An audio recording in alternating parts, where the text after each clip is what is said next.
Baghdad, Iraqi forces in full control of Kirkuk. The Iraqi army says it has taken full control of Kirkuk following a major advance on Kurdish-held territories. The federal government in Baghdad and sources inside the city told Al Jazeera on Monday that Iraqi security forces had captured the governorate building in the center of Kirkuk city. According to security forces, troops moved into the building with no opposition from Kurdish Peshmerga fighters. A dozen Humvees from Iraq's U.S.-trained counterterrorism service arrived at the building and took position in the vicinity, alongside the local city police. There was no immediate comment from Kurdish authorities. Complete withdrawal.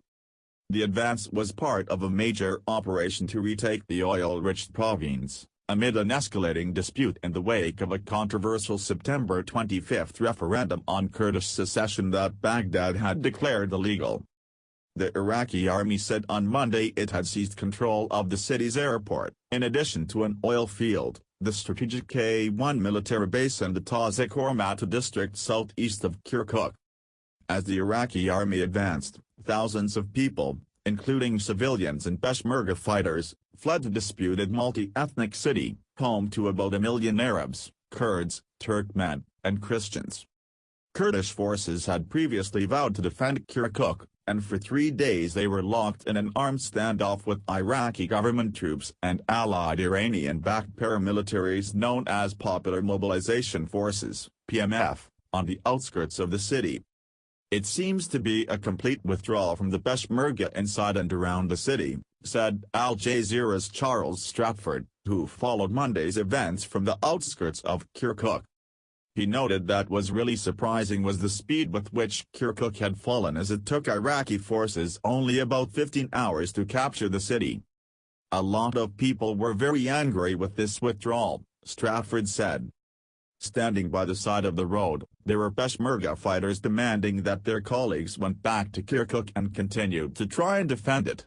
There were also a lot of very frightened people desperate to get out as quickly as possible. Blame game starting. There were also signs of divisions among the Iraqi Kurds' two dominant factions, the Kurdistan Democratic Party, KDP, and the Patriotic Union of Kurdistan, PUK, just a day after their leaders put on a show of unity by rejecting a demand by Baghdad to cancel the outcome of the referendum as a precondition for talks.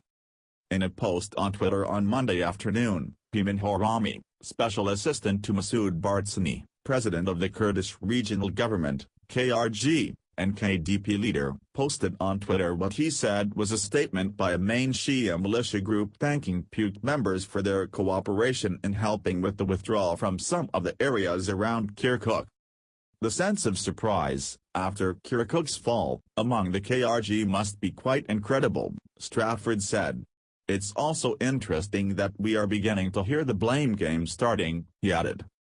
There is going to be a lot of soul-searching, questioning and anger among the KRG about exactly how this happened after such a strong rhetoric for days that the Kurds remained united and that they would defend Kirkuk at all cost. Oil-rich region.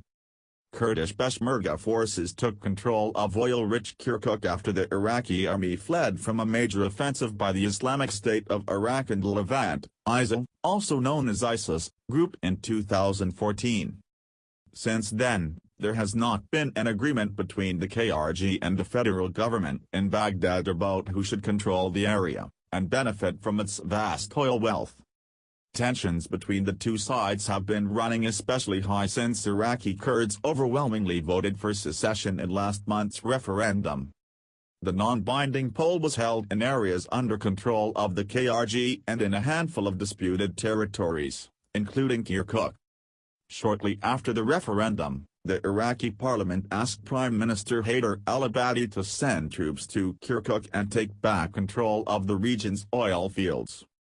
Kirkuk province is one of Iraq's two main oil-producing regions, believed to have around 4% of the world's oil resources. It lies outside the official borders of the Kurds' semi-autonomous territory and is home to Kurds, Arabs, Turkmen, and Christians. The vast majority of Turkmen and Arabs who have lived in Kirkuk for generations boycotted the referendum. There are many Kurds who call it their Jerusalem, said Stratford, but there's also considerable opposition among the Arabs and the Turkmen to any idea with respect to Kirkuk being part of a future independent Kurdish state.